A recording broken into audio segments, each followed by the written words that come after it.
There's a quote from Ryan North's Dinosaur comics that's always stuck with me.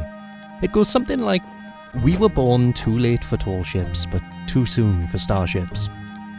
I think this might be one of the most profound things ever said by a cartoon dinosaur. Although, it has been a while since I last watched The Land Before Time, so don't quote me on that. For most of us, exploration is a vicarious pursuit, something lived through past records or retreading the well-worn paths of others. Those recent images from the top of Mount Everest, showing a supermarket checkout queue of climbers waiting for their turn on the summit, really speaks to how far we are from any romantic fantasies of adventuring into the unknown. One by one, the world's mysteries and monoliths have been conquered and categorized, leaving behind an unbelievably comprehensive collection of knowledge, but less of the wandering spirit that collated it in the first place. In this context, I've always found video games about exploration and the unknown to be oddly alluring.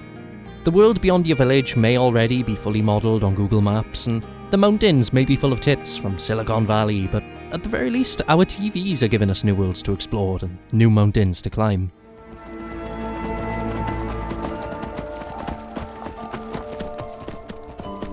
It's this reverence for exploration that's largely responsible for two of my favourite video games, Fez and The Witness. Both of these games are fundamentally built around the idea of not knowing.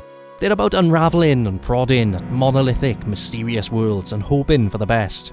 There's a lineage here going all the way back to 1993's Myst, a game so influential that I'm willing to bet even your grandparents played it, of games that place exploration and discovery front and centre.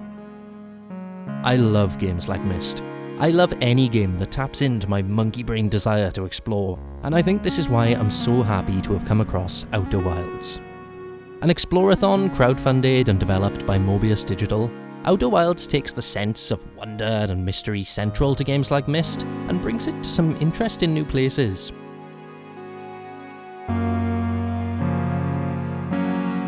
It's kind of hard to talk about this game because so much of it is about discovery. Trying to tell you why I like it so much is kind of like trying to introduce a joke with its punchline.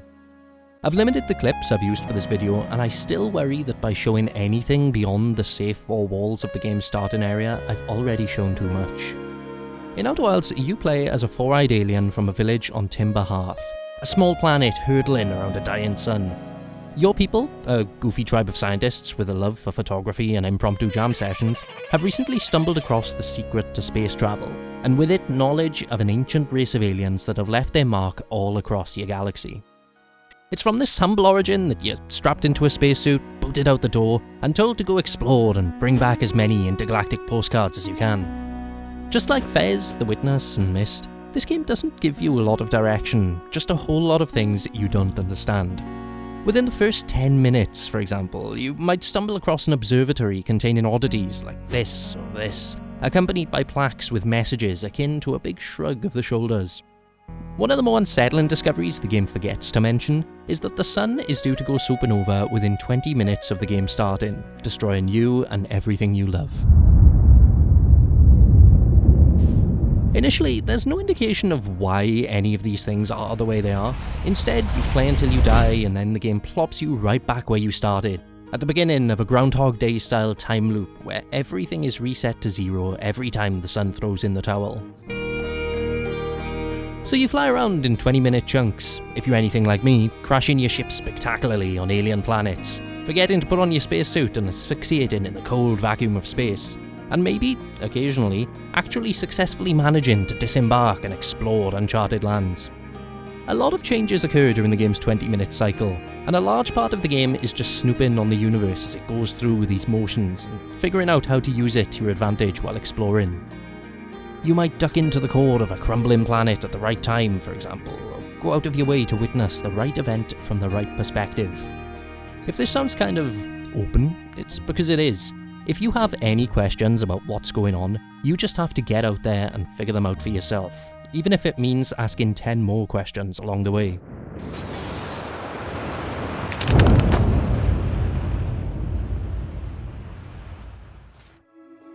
This emphasis on gathering knowledge in your IRL brain, rather than advancing through locked doors or levels, really gives Outer Wilds a unique approach to progress.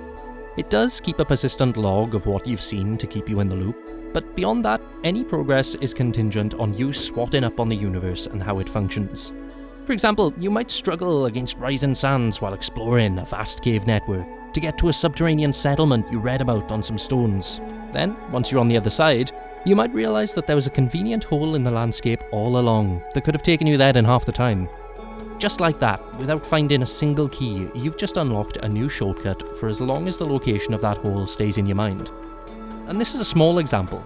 To unravel a lot of the game's mysteries, you'll need to develop an understanding of its universe's physics, or the history of its ancient race.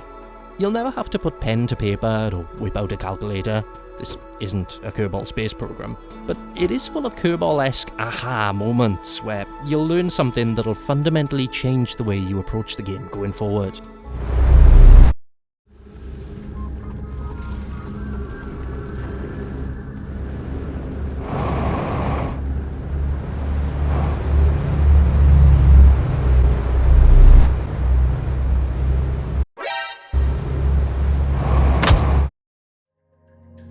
There's a refreshing freedom to this game, and it's a joy to explore because of it.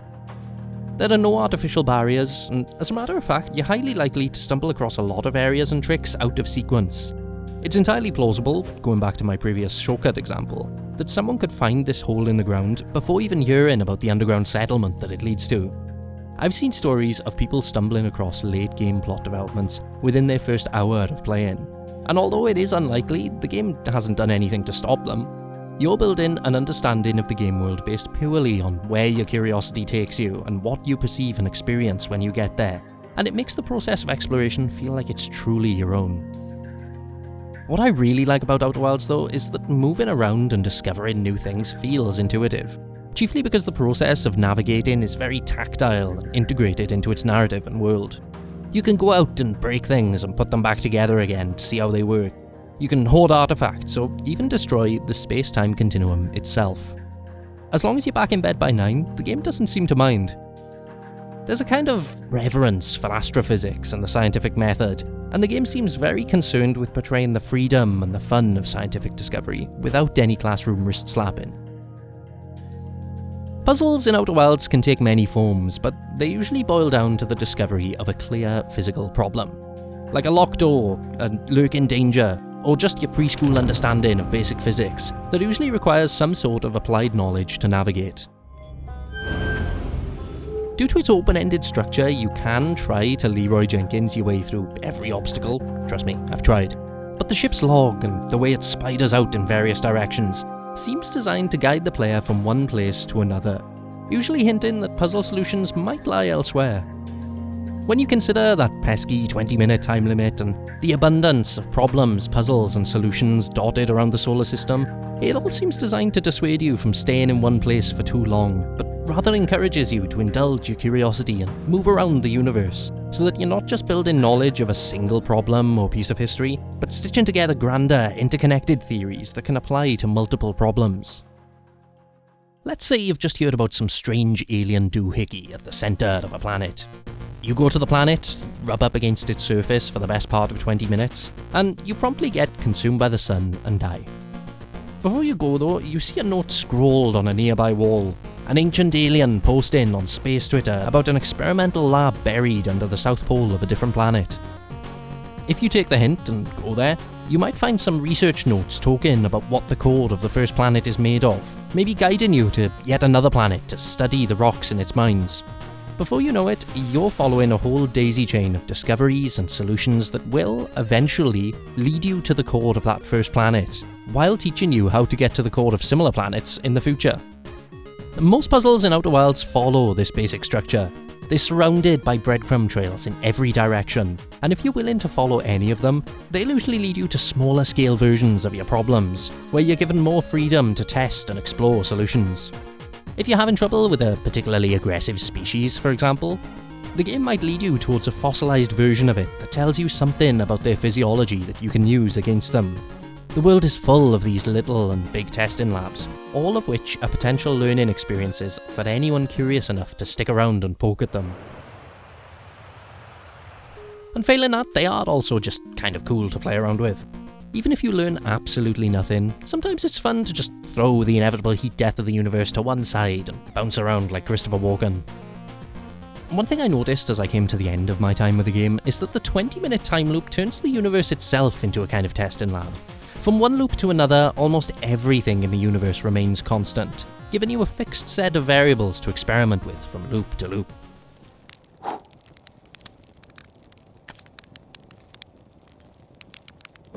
Clearly, the idea of science is important in this game.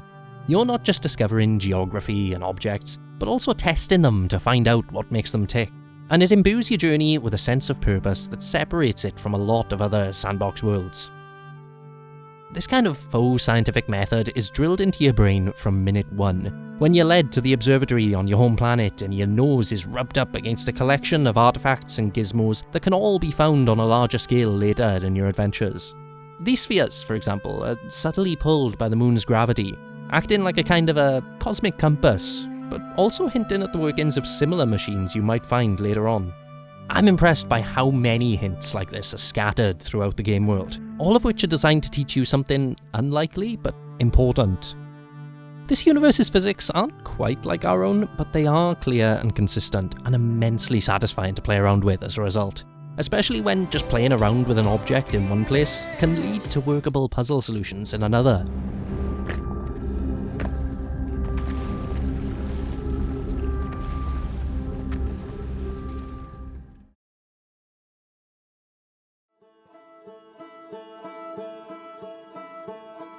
Although at this point I am a little worried that I might have made the game sound too intellectually demanding, like Myst on Adderall. But thankfully, even though the whole figure-it-out-yourself approach may sound intense at first, with the exception of one notorious puzzle, I think most of it is actually fairly intuitive. Even when dealing with quantum entanglement and n-body simulations, two concepts I can understand about as far as I can spell them, Outer Wilds is very rarely complex or obtuse. There's a pop science sensibility throughout that ensures things don't get too heavily theoretical. From a alien message board joking about the ethics of mind transplants, to this eerily prescient scale diorama of a star exploding. It's all presented like Sam Neill jabbing his pen through some paper to explain space-time in Event Horizon, breaking down complex concepts into their practical elements. And this is impressive because these testing labs deal with what are ostensibly some complex real-world problems, but they're not intimidating in the slightest. The general tone seems to say, everyone else here is doing science, why don't you? A large part of the game's appeal is in this kind of roleplay that it foists on you, testing and uncovering the universe's secrets with nothing but the contents of your small ship and a curious mind. In the game's backstory, you're supposed to be a scientist, and the game's looping set of variables, large number of testing grounds, seem designed to coax you into some rough semblance of the scientific method. This game wants you to ask questions and find your own answers.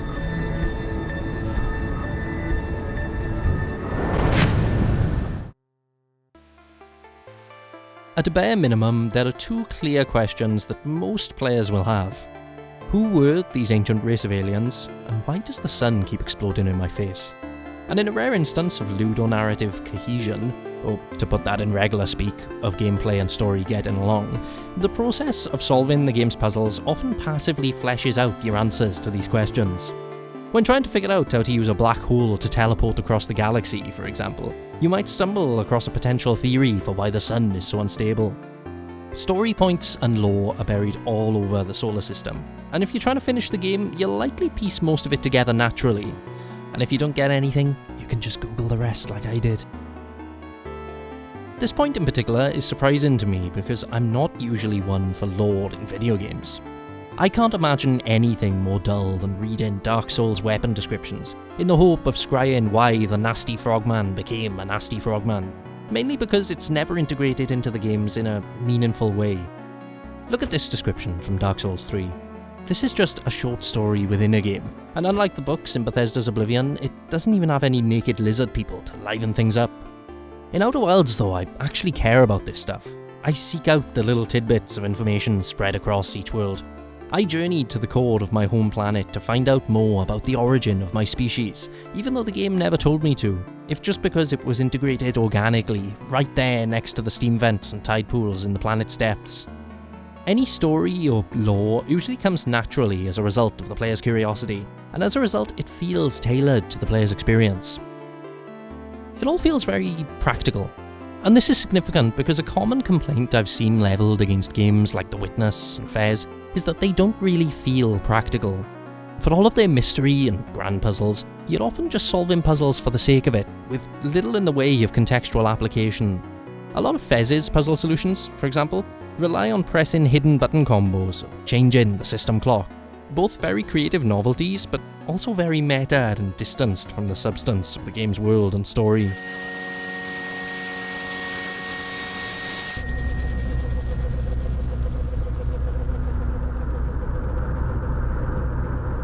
In Outer Wilds, solutions always feel more applied, less like reading an ingredients list and more like spreading it on toast. Every puzzle in Outer Wilds relies on understanding some fundamental concept of the game's physical model and applying it practically in-engine. And it doesn't insult your intelligence by gating you either. You don't have to prove that you understand things in the right way. If you can force your way through the game by hammering round objects into square holes, then hey, more power to you. There are very few artificial barriers.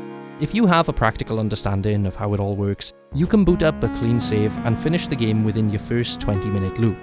For the two of you out there who are hip to turn of the millennium adventure games, it bears a lot of similarities to 1997's The Last Express. The time loop mechanic ensures that you aren't solving puzzles to open locked doors and make arbitrary progress, but rather to bring context and understanding to the world and its stories. I feel like I should be wearing a lot more tie-dye when I say this, but in Outer Wilds, progress isn't a Boolean value. It's a state of mind.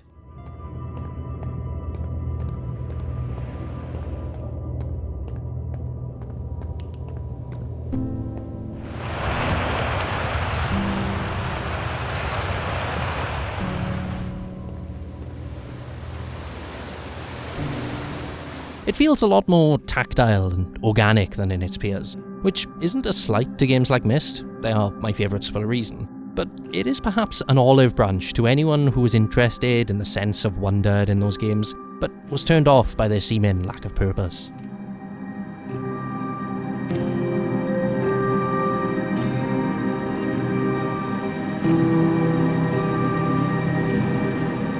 And I'm aware that all of this talk of the scientific method may sound cold and clinical, the domain of white lab coats and anal thermometers. So I do want to take this opportunity to mention that I found this to be a surprisingly emotional game. There's a lot of good mood setting going on here, from the pastoral safety of your home planet to the Friday night in Cardiff desolation of its forgotten cities, not to mention the sheer overwhelming terror of some of the game's more overwhelming planets. That word, overwhelming, can probably apply to most of this game. In its scale, in the stories it tells, even just in the way it portrays the end of times. It's emotional on a gut level, which is fitting because the unknown isn't just a clinical subject for research, but it can also be awe-inspiring, melancholic, and even scary. I wouldn't call Outer Wilds a horror game, but weirdly, I can't remember the last time a game scared me like this. For those with agoraphobia, thalassophobia, or kinophobia, this game really taps into that core anxiety of the obscured and the unrevealed, especially on these two planets. I've always been slightly shifty around large bodies of water, but the first time I fell into the ocean on this planet, doubly so after hearing from one of the villagers in the opening about some kind of sea beast, I actually just noped out, turned my console off there and then. I've never done that before with any game. This world is so believable though, so bound by its physical laws and yet so open with possibilities that the psychological idea of a threat was enough to push me past my limit. And it's in this regard where it blends hard science with its primal, emotional counterparts that I think Outer Wilds really owes a lot to Stanley Kubrick's 2001. Although this is, by and large, a relaxing, uplifting game, it does a great job of tapping into that overwhelming sense of dread that accompanies the monolithic and the abstract, the darker half of exploration and mystery, when the answers don't make sense or aren't readily available.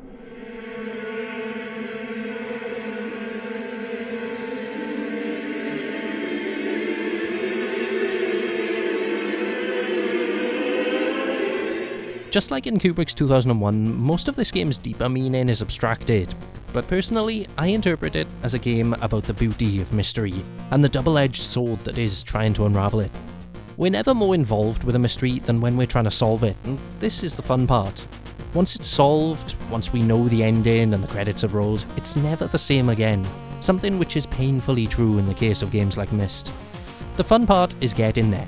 The testing, the discovery, the flying too close to the sun and falling in for the 10th time.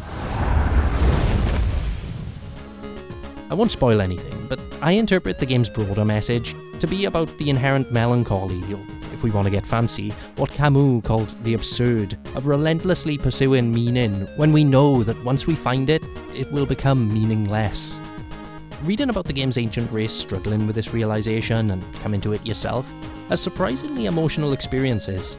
This game isn't just about exploration, but it seems very concerned with the nature of that exploration in the first place. I think there's a lot of intentional overlap between the writings of the ancient alien race and the player's own journey with the game, following them through their path from knowing nothing to understanding everything, and the bittersweet ennui that follows. But I think I'm at risk of saying too much.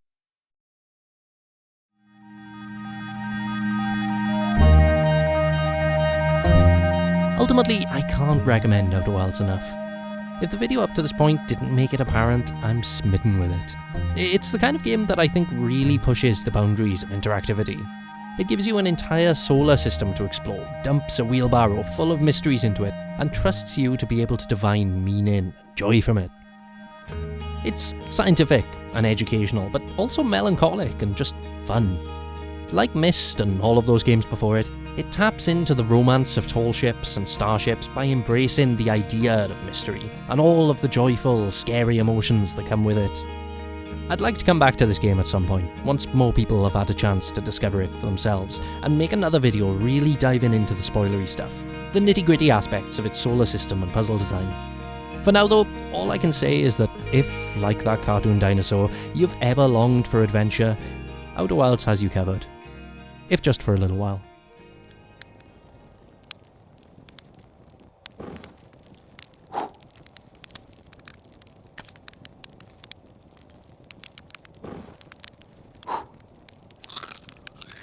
Wow.